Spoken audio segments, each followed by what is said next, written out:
Hello everybody, welcome to my first mid-month update for the year 2023. We are in January and I never did a December wrap-up for 2022. I just did my top 10 reads of the year. I did feel a little odd about that list in a way because for one thing, a lot of the books that made it onto that list I didn't plan at the beginning of the year. A lot of them were books I picked up kind of on a whim.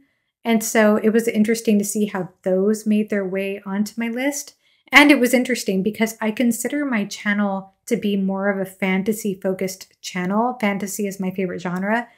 And I myself am surprised how many books on that list were not fantasy. And I did have considered doing a fantasy-focused list versus a different type of list. And I just decided, no, just to go ahead and make it all one. And I didn't even include any honorable mentions. And there were several books, though, that I did not include on that top 10 list that I was certain would make the top 10 list halfway through the year.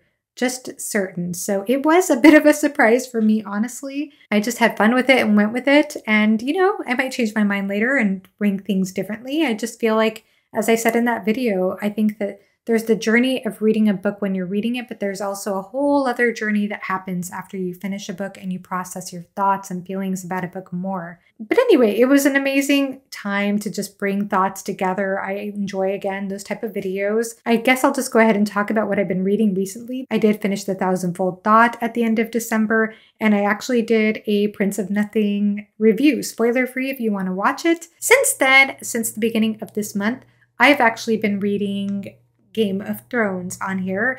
So I've been reading the illustrated edition of this, and this is for the read-along that I'm doing with my lovely co-hosts, including Alex from Tall Guy Reads, and Joanna Sousa, and Yolene from Yolene Reads, and Scott the Bald Booktuber. I'm way behind everybody else. Everybody else read the book in 2 days, and I've been just taking my time and reading it slowly. It is interesting to revisit this book after so much time, after 10 plus years since I read it the first time, because I find as a first time rereader, and I realize a lot of people in this read along have read this book several times, but for me as a first time rereader, I've been so emotional through this journey because whereas the first time I read the book, I was in suspense and anticipation with every single thing happening and not knowing what was going to happen next and needing to turn the page to figure it out.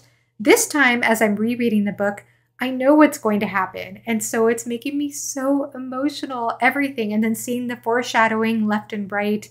So I am expecting an incredible discussion when we have it in February. And I couldn't be happier returning to A Song of Ice and Fire. And aside from that, I finished a memoir, I'm Glad My Mom Died, by Jeanette McCurdy. She was a former Nickelodeon iCarly star.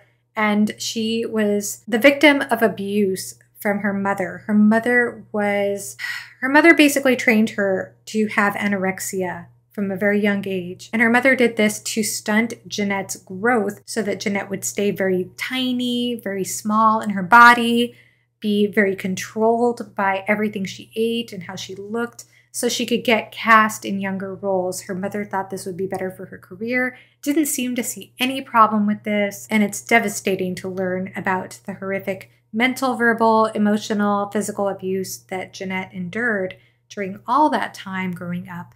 Basically just being robbed of a childhood and struggling coming into adulthood. So it's pretty uncomfortable, obviously. I knew it was going to be an uncomfortable read. I put up on Instagram that I was curious about it, but nervous about it. And several friends said that they thought it was a very important read, or that they felt like even though it was uncomfortable and unsettling, they felt like it was a story that they are grateful that they listened to. And I always appreciate with nonfiction, as many of us do, listening to nonfiction books from the author's voice. This might be a possible spoiler, so I'll put a slight spoiler alert here in case you consider this a spoiler for a memoir. But one of the things that disturbed me in this book was that as she was gaining weight, she started to resort towards bulimic tendencies to control the weight. So she would binge eat and then purge her food. And that detail was very unsettling. But it was also equally unsettling to me that as she was gaining weight and feeling out of control with the need to binge and purge and not being able to stop that behavior, I think it was also disturbing that she, at a point, started to feel like she was a failure as a bulimic, that being a bulimic equaled failure to her, and anorexia, in contrast, equaled being a success. So I found that very disturbing, especially because obviously the same mindset, the need to control one's body, the need to be small, the need to, resort to whatever behaviors is the same mindset that drives both behaviors. You didn't have a greater psychological shift because you have more weight on your bones and you're doing this binging and purging behavior. And in fact, in the DSM, those two diagnoses, the bulimia and anorexia, they're pretty much the same. Purging behavior is also associated with anorexia. The only reason they would be diagnosed differently, a person who has bulimia versus a person that has anorexia, is if the person is underweight. If the person is not at a healthy body weight, if they're underweight, they're considered anorexic. If the person is at a normal weight or higher and they have the purging behavior, they're considered bulimic. That's the only difference. But the mindset is the same.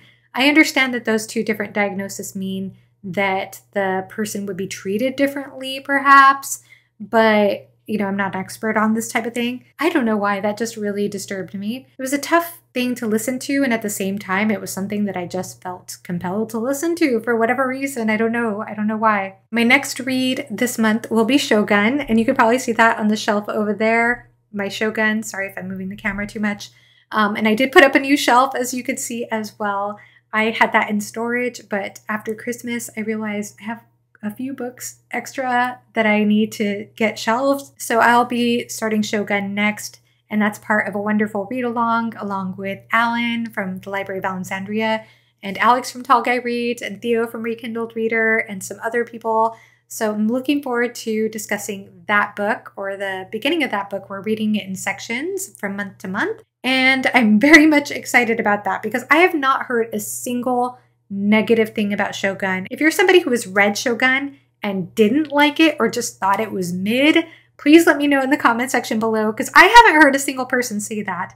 Pretty much universally across the board, every person I know who has read Shogun, including my parents who read it decades ago, have nothing but very high praise for the book.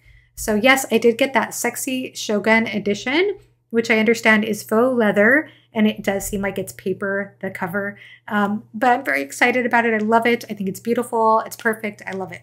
The only problem is I'm going to be traveling for the next week. So I'm probably going to download the ebook and read it on my new Kindle Paperwhite. So that's exciting. I don't know if I mentioned this already, but I did get a Paperwhite for Christmas from my husband, and I've been enjoying it. I might do a future video review on what it's like to read from a Paperwhite because I've been reading ebooks on my iPad Pro for the last few years, and it's been an interesting transition. I'll just say that. Now I'll go ahead and talk about some discussions I've been involved in, probably my favorite thing about being on BookTube. So we had Why Read episode 7 here on my channel with Patrick Leo and Johan from Library of a Viking. And that was on my second BookTube anniversary. Thank you very much if you wished me a happy 2 years. And they were just lovely guests. It was wonderful to hear their thoughts on the publishing world, what's been trending in fantasy this last year, where they think trends in fantasy are going for 2023, which is why I wanted them on that discussion together, because I feel like they've both been so good at keeping on top of those trends throughout the year and discussing those trends on their channels. And I thought it would be perfect to talk about that, to reflect back on 2022, but also to hear their ideas about what's to come in 2023. And so they did have some ideas, not only about books in general, but also about BookTube. And sadly, I think Johan said that it's all going to be about short form content. And I know he's right about that. I know YouTube right now is trying to monetize shorts or doing something to give shorts more attention on channels or feed the algorithm more for people who do shorts. I don't know if I'll ever get to doing that at some point, but I'll be honest that I really love doing long form discussions, just like the Why Read discussions. It's my favorite part of BookTube. and I've gotten wonderful feedback from you all. You all seem to really enjoy those discussions as well. So I'm just going to keep doing them as long as I'm enjoying my time and you're enjoying your time. And I know Patrick and Johan really enjoyed their time too. So thank you so much if you watched that episode. It was a lot of fun. And then the other one that I was in recently was for the Thousandfold Thought, and that was over on Raph Bluetack's channel with Raph and Philip Chase and Jimmy from the Fantasy Network. And that was a fun time. Another discussion I just had, which was actually a couple of hours ago, was over on Evie's channel, and we discussed Elric of Melniboné, Elric Volume 1. And that was with Evie and Liam from Liam's Lyceum, Andrew from Andrew's Wizardly Reads, and Sarah Reads.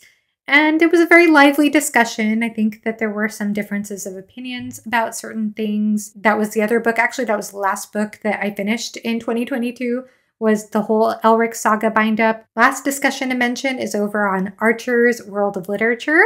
He invited me to his new series. Archer is a very well-read, well-spoken booktuber that I've had the pleasure of corresponding with recently and watching videos from, and I've really enjoyed his content so far.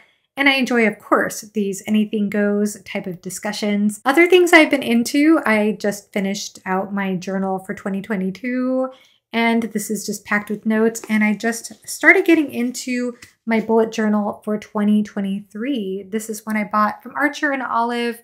I like their paper because you can use paint on it, even though I haven't gotten around to painting as much anymore, but I love their journals. Aside from that, I've also been getting into the virtual reality games that my husband got. I played those a lot over Christmas break with him.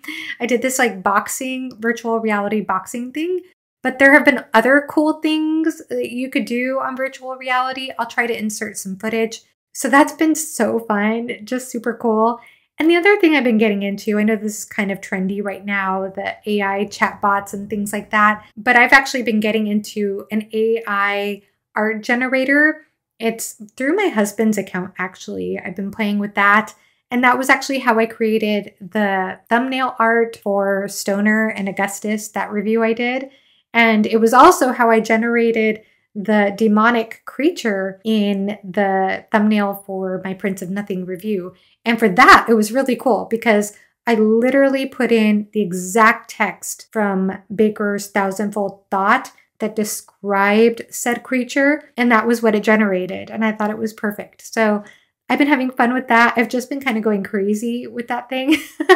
And it takes up a lot of time where I could probably have been finished reading Game of Thrones in that time. But I don't know, I've just been interested in exploring other types of hobbies and things. So having a variety of hobbies is always fun, you know? I mean, I think it's good to change things up now and then I could just talk about these things in the mid-month update. But that is it for now. Again, I'll be traveling this month. It's going to be a busy January. What do you think about this new year and what's to come? I'd love to hear from you. Let me know your predictions down below and have a great rest of your day. Bye-bye.